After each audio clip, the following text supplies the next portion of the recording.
Bueno, cuando nosotros tenemos una herida que tiene un tejido inflamatorio, facelado, ¿no? Que puede ser un tejido amarillo, que puede ser un tejido verde, negro, marrón, bueno, todas esas coloraciones raras que a veces presentan las heridas, ahí tenemos que tener ciertas precauciones, ¿no? Ahí vamos a utilizar las dos primeras letras de nuestro esquema, ¿tá?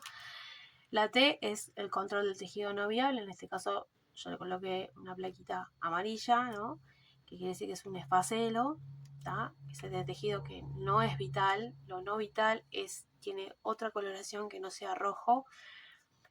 Y al tener este tipo de tejido, nosotros tenemos que va de la mano, es el aumento de la inflamación de la herida. ¿Tá? ¿Qué quiere decir esto? Que ese tejido facelado tiene muchos gérmenes que están ahí en esa zona, porque ese tejido no es vital, entonces es como si hubiese muerte, es una muerte celular de una parte de un tejido importante de la herida. Y esto obviamente está lleno de células proinflamatorias, hay macrófagos, hay mucho aumento de las metaloproteasas y eso hace que inflame más la herida. Esto puede producir aumento del dolor y si no se retira en tiempo y forma, podemos llegar a tener una infección que podamos tener todos los signos clínicos de infección. Quiere decir, el enrojecimiento sobre los bordes, el edema, el rubor, el calor, el dolor en el paciente y el aumento del exudado, ¿tá?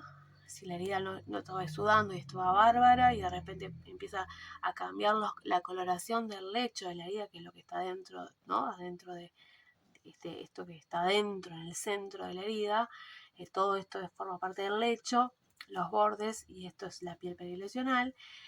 Quiere decir que hay algo, hay un germen que se sobrellevó todo y empezó a hacer manifestaciones de infección. ¿Tá? Cuando tenemos este tipo de elementos, tenemos que tener en cuenta que vamos a tener que controlar el tejido no viable en una primera instancia, que podemos hacer diferentes cosas. Tenemos que debridar.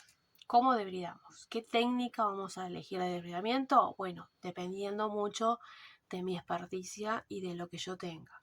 ¿Ok?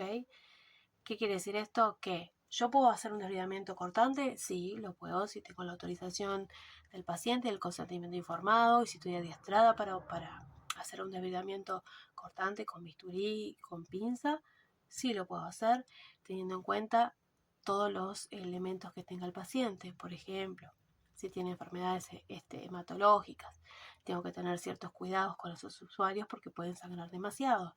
Si tienen anticoagulantes, si toman anticoagulantes, también pueden sangrar. O otra de las cosas que tenemos que tener en cuenta es si son pacientes oncológicos. ¿Tá? El paciente oncológico no se debrida en forma de cortante. ¿Tá? Es una de las excepciones. Se puede hacer debridamiento enzimático, se puede hacer debridamiento autolítico, pero nunca cortante. O sea que si es una úlcera oncológica, la sacamos de plano el cortante. Si llega a ser un paciente que tenga estas condiciones de dificultades con la crasis, con coagular, bueno, ahí tenemos ciertas técnicas que podemos hacer, otras no, que no voy a hablar en este momento, vamos a hacerlo más adelante, pero para que ustedes sepan a grandes rasgos, hay que tener precauciones con estos pacientes. Debemos hacerlo muy suavemente, debemos ver la tolerancia del paciente, se debe analgesiar previamente, o sea, no solo analgesiar vía oral, previo a las curaciones como cualquier otro tipo de paciente, sino que también local con silocaína viscosa, dejarlo actuar un ratito con una gasa, así como hicimos en el otro video que colocamos el hidrogel. Bueno, lo mismo, se coloca de esa misma técnica la lidocaína viscosa y lo podemos actuar 15 minutos más o menos para que podamos realmente retirar el tejido. ¿Tá? Esas son las cosas que se pueden hacer, pero este tipo de técnicas tiene que tener un entrenamiento especial, tiene que haber una supervisión de un licenciado en enfermería, de un médico, en el caso de que no tengan licenciado, pero tiene que haber toda una capacitación previa para hacer este tipo de cosas. No cualquiera lo realiza. Lo tengo que dejar en claro y tiene que haber un consentimiento informado para eso que nos tiene que permitir el paciente. Bien, actuamos siempre con responsabilidad y ética.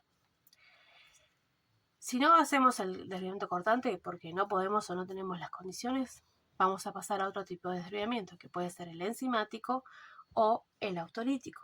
El autolítico lo hacemos con hidrogel. El enzimático lo vamos a hacer con la colagenasa, que